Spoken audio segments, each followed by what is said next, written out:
Hi, hello, welcome back to another Onkruid video. Welcome back to another video where I share some of my thoughts. I set out to learn to think again. I've been thinking, haven't been communicating it. Time to change that. What I want to talk about today is how much information there is in the world, and often how it feels like there's too much information. There's too much to even fathom, let alone to learn, let alone to get into your head. There's too much to learn about. There's too many different topics. There's too much depth inside any of those topics to really get to the bottom of things, to really figure out what it means to be human, for example, to figure out what it means to think, to figure out how nature works, to figure out how therapy works, to figure out how to cook, how to clean, how to be a mechanic, how to be a handyman. There's so many different domains that each have worlds of knowledge, like vast universes of knowledge to consume, and we humans have limited time, of course. I stumbled upon this topic, which I have written down, of course, because I'm a man of my word. I practice, I want to do this. Stumbled upon this topic when I was helping out my buddy Thomas. Big shout out, Shoot to Kill, or however he wants to name himself. His name is just Thomas. Really love that guy. Stand-up guy. Even though he is into psychoanalytic therapy. But I digress. It's all fine, everybody can have their own opinion. He was asking me like, you're studying to become a client-centered therapist. I'm gonna go into the psychoanalytic field. But I do want to learn what you are learning. I want to at least have the same resources you already have. So can you please share all that information with me?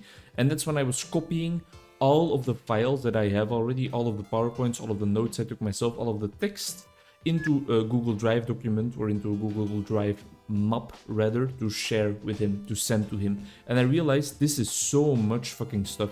And this is just, for example, one of the 4 main schools of therapy that are well known at this moment. Goddamn, do we have a lot to learn. Goddamn, do I still have a lot to learn. And even when I go through all of the material I shared with him, there will still be so much to learn. That's when it hit me, like, I have kind of an existential fear sometimes. It really is a deeply rooted fear of not knowing enough, of not knowing everything, of wanting to learn constantly because there is so much to still get a grasp on, you know, that I have to keep learning every single day, and it becomes an obsession sometimes. How do you choose? How do you make a choice? I have one full bookcase here, of which I have read like probably only 60% of the books, maybe even 50% of the books. There's so much to read, but I don't get to it. There's not enough time. How do you choose what to spend your time on? It reminded me, while thinking about it, especially in the context of books, of like the Max Joseph video about bookstores. One of my favorite YouTube videos ever created. It's the guy from Catfish, not the Neve guy, not the Neve Schulman, I believe his name is, guy, but the other guy, the white-haired one, Max, the cameraman most of the time. And he has created some YouTube videos, but this bookstores video really is one of the most well-crafted pieces of media on YouTube, in my opinion. It's been a while since I've seen it, but I remember it as having a tremendous impact on me the first time it got blasted onto my retina. He talks about the amount of books there are in a general bookstore or in a library as well. Let's just listen to him. Okay, so how much do you read? I probably read, look, if I'm being honest, like a book a year. So you have 55 years left. So let's just look at this here. So this is the book that you're gonna read this year, okay?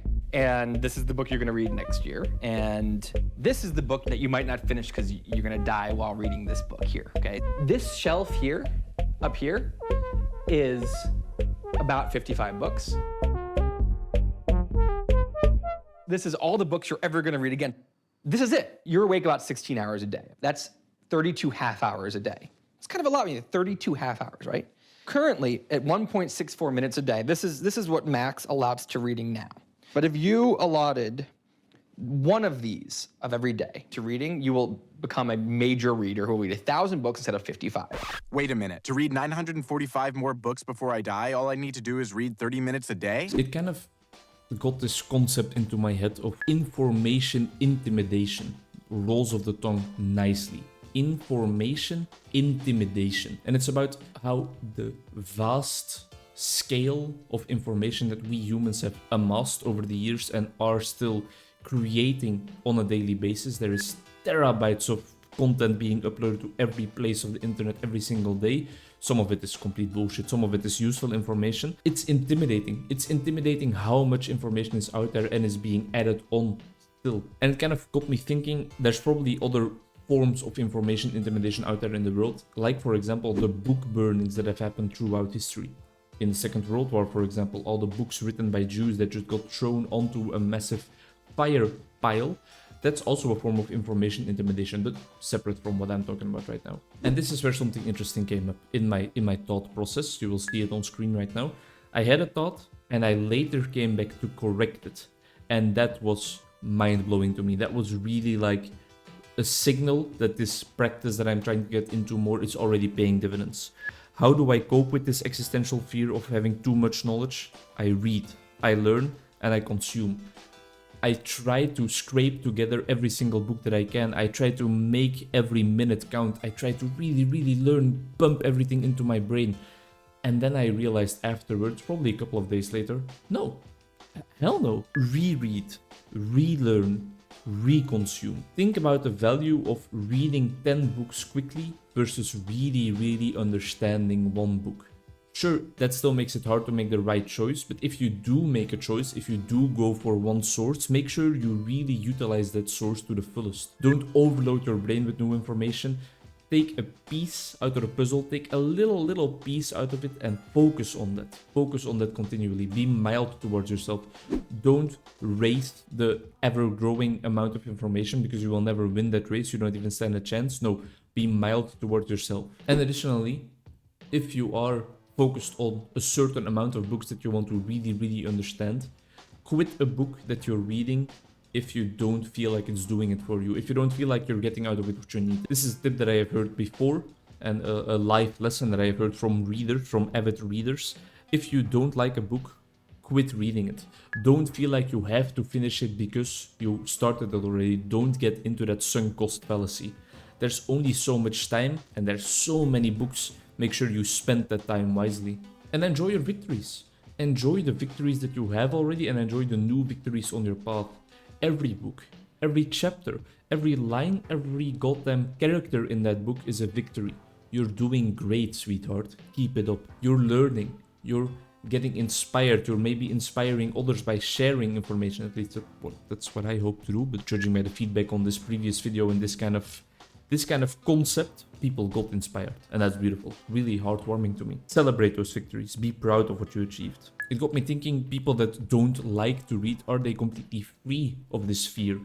They probably never worry about the amount of books that there still are out there. They probably never worry about which books should get their priority or which texts should be at the top of their docket. No, they don't care about it a single bit. Is the fear I'm talking about today, the information intimidation, the existential fear of the amount of information out there and never being able to consume even a part of it, is that kind of an erudite version of the fear of the unknown? I think everybody can kind of connect with the fear of the unknown, even the people that don't read often. But is this kind of a more intellectual version of that? Not the unknown in the sense of everything we don't have answers for, but the unknown in the sense of not having the time in the world to figure out all the answers we have figured out already. Ooh, yeah.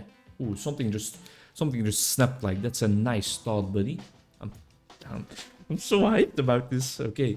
Fellas? Flesh it out a little bit more. Fear of the unknown is something that happens in probably everybody, because the universe is scary sometimes. There's suffering, there's illness, there's catastrophes, there's a vast amount of space out there that we can't explore. We probably can never know everything about this. I think everybody can connect to that existential fear of not knowing what's happening in the world for sure. Is this topic that I'm talking about kind of an erudite version of that? Not a fear of not knowing everything, but a fear of not knowing what we could already potentially know because of all the information that's out there already. It's just an idea, just a thought, just a question. If you have an answer to the question, or if you have your 2 cents to weigh in on the subject, please let me know in the comments. One side effect of this fear of the unknown, whether it's erudite or not, just the fear of the unknown in general, and the information intimidation and the existential fear, all synonyms for the concept I'm talking about today, the concept I'm struggling with, is that every minute of free time, of complete relaxation, feels like wasted time. Because you're not learning, you're not consuming, you're not getting a better grasp on what's out there. Every minute feels wasted. And that's scary. That makes the existential fear kind of drench every single experience you have in your life. Sure, you could have fun walking through the mountains, and I think you're learning more valuable things than what you learn in books sometimes there, but that's another topic. You can have fun hiking through the mountains, but you're not reading that book that's still on your nightstand, right? The book is still out there, screaming at you, consume me, read me, make sure you can move on to the next book already, you need to read faster. Every second that you're not consuming knowledge feels like wasted time. It ties into the endless student syndrome I've seen some videos about lately. Those videos also emphasize reread, relearn, focus on the knowledge you have already, don't always keep on looking for new things. Also saw an interesting video about this in terms of music production. Use the knowledge you have consumed already instead of finding new knowledge. Get rid of that endless student syndrome, become an expert instead. You need to use the new information you gather. You can't just move on to the next part of new information because without you realizing it, the information you learned previously, it will never stick there. If you don't use it, you lose it. It's a trap I fall into often. I have this second brain. I have a Notion video about this. I have this second brain, this commonplace book digitally then of information about all different kinds of topics, especially about psychology, psychiatry, psychopathology, medicine, stuff like that. I have that second brain and it's gathering dust because the only thing I do with it is add onto it. Very rarely do I go back into the topics that I have already written about, go back into the summaries of book chapters that I have in there already. No, I need to move on to the next part. I need to shift my attention to becoming more of an expert on what I already know, shift my attention to what I know already versus focusing on what I don't know already. This is way more tied into that mildness towards myself already and realizing that I have some information already up there. I shouldn't view it so negatively. It's the age-old question of an optimist versus a pessimist, right? Am I worried about the half empty glass of all the things that I haven't even touched upon yet in my life? Or should I be happy with the half full glass? The things that I have chosen to fill up my brain already, the things that are already stored in my hippocampus, the things that I use in my day-to-day life. Maybe reread about them. Rethink about them, produce the knowledge instead of always looking for how other people produced the knowledge. Trust the process and trust my own head. And then one final remark, one final question. I don't have an answer. That's important. I'm asking myself questions, but I don't have the answer yet, but I want to share the question with you already. What about fiction? There's a million fiction books out there, probably more. How many fiction books are out there? Over 155 million books. There's probably more than 1 million fiction books out there. What about all those things? What about all those vast systems of lore? What about all the universes to explore there? All the races, all the character stories? I'm reading Wheel of Time right now, still. I've been working on this book for a while. I'm at like page 560? 560 exactly. Quite proud of me remembering that. That's where the reading log comes in as well. That helps me remember where I am in certain books. Thank you, Park Notes, for the tip. 560, book 1 out of, I believe, 14. That's one of the fantasy series out there. If I want to read all the fantasy there is, I will need a life that lasts about 20 lifetimes, I think. It's scary. Existential fear of not knowing everything. Existential fear of having too much information and not knowing where to start. But instead of worrying about where to start, I should just start, but with mildness and with a focus on relearning, focus on expertise, and not just keep expanding in the width, but go in depth. Thank you very much for watching. I hope to see you in the next one. Share your thoughts, share your ideas. Tell me if you're facing the same existential fear sometimes, because I think I'm not alone in this. And I think we cope by buying copious amounts of books. Is that like a personal attack or something? But we need to read them as well. I'm kind of pep talking to myself. I'm kind of putting myself on the stand. Look at this bookcase. Look at how much shit is in there that you haven't read yet. Stop looking for new information. Focus on what you have. And be grateful with what you have. Bye-bye.